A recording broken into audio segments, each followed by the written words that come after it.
kemarin ini kami diberikan kesempatan oleh Bapak Presiden menggunakan 70 triliun dana KUR, dan sekarang ini tercatat berapa Pak Dirjen? Sudah 85. Terakhir Bapak Presiden waktu ketemu, kalau gitu Pak Mentan dorong sampai 90 triliun. Saya bilang siap Bapak. Ya, kamu tanggung jawab, saya siap. Cuma memang kita berharap anak-anak yang baru distimulan untuk masuk seperti itu kan harus diasistensi dengan kuat oleh jajaran kementerian. Tentu saja ada bupati di depan bersama kepala dinasnya, ada Pak Gubernur dengan segala kekuatan dan perangkat-perangkat di situ. Kami dengan Kementan, bahkan kerjasama kami dengan TNI dan Polri sangat cukup kuat untuk mendorong dan menjaga itu. Bapak dari sekalian, dengan kondisi itu kita berharap memang petani-petani mulai kenal bahwa bertani tidak harus dengan tangan kita berbecek-becek, karena kita harus gunakan teknologi. Mekanisasi sudah ada. Bahkan jadi tangannya nggak menyentuh tanah, kakinya pun tak perlu berlumpur.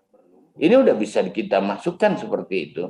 Bahkan turunan dari beras kita buatkan sampai ada 12 turunan, turunan dari jagung 6 turunan, kita jaga hilirisasinya seperti itu, dan UMKM ada di sana.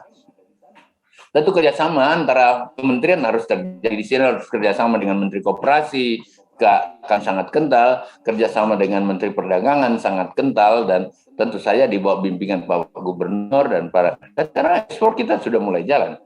Oleh karena itu ada 5 CB atau 5 program yang coba kita perkenalkan sama mereka. Pertama, kita harus kembangkan areal-areal pertanian baru. Karena climate change dan lain-lain,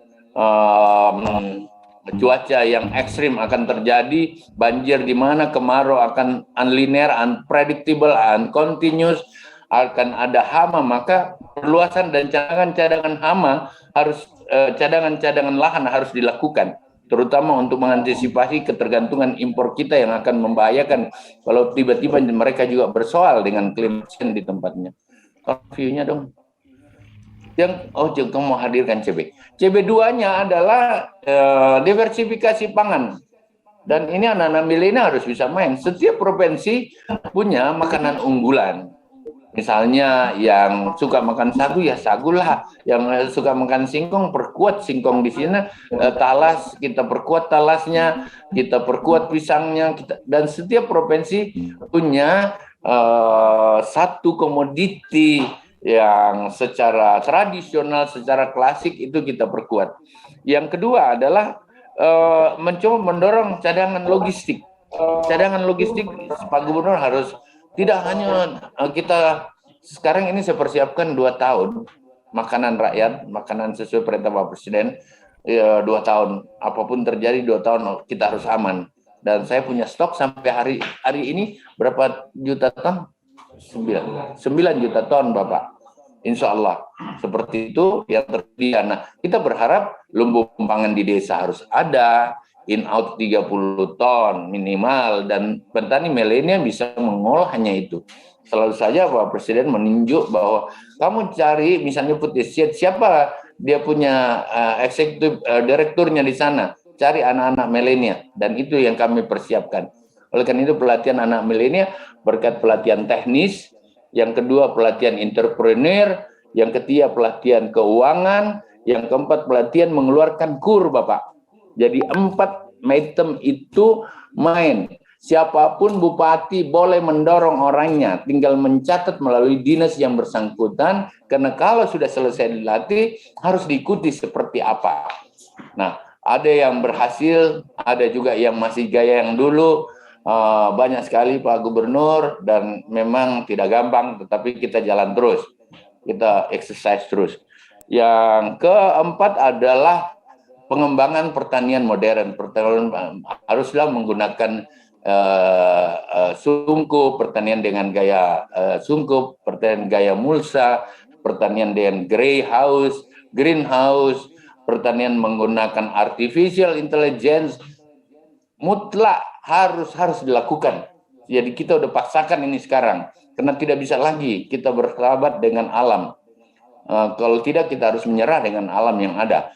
Oleh karena itu artificial akan kita masuk Dan ini lebih banyak digerakkan oleh anak-anak milenial kita. Dan yang tidak kalah pentingnya, pertanian itu dengan digital, dengan gadget. Oleh karena itu, ini yang menjadi bagian-bagian kau, petani milenial, salah satu ukurannya adalah kau perlihatkan handphonemu dan ada berbagai link, berbagai manual-manual yang terkait dengan pertanian ada di situ. Nah itu kira-kira begitu. Yang terakhir adalah mereka harus kita paksakan untuk ekspor. Jangan hanya untuk kepentingan makan sendiri secara natural, kita harus bisa ekspor. Dan ternyata kembang aja, minta maaf Pak Gubernur, saya kemarin dikagetkan ada waktu saya ke Bogor dipersiapkan ada satu pohon pisang yang menyimpang itu harganya berapa ya? 2 miliar. 2 miliar kaget. Terus ya, kalau janda bolong sih memang harganya cuma berapa juta? 200 juta. Ya, daunnya. Satu daun 5 juta. Jadi kalau 5 daun berarti 100 juta. Satu daun 25 juta.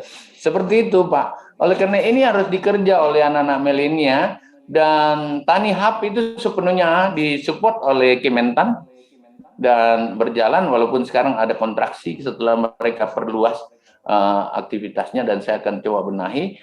Kemudian sayur box kita terus energikan. Toko tani kita ada Bapak untuk bisa menyangga semua daerah, walaupun ini ya namanya baru, ada yang gagal lah, ada yang cukup baik dan lain-lain.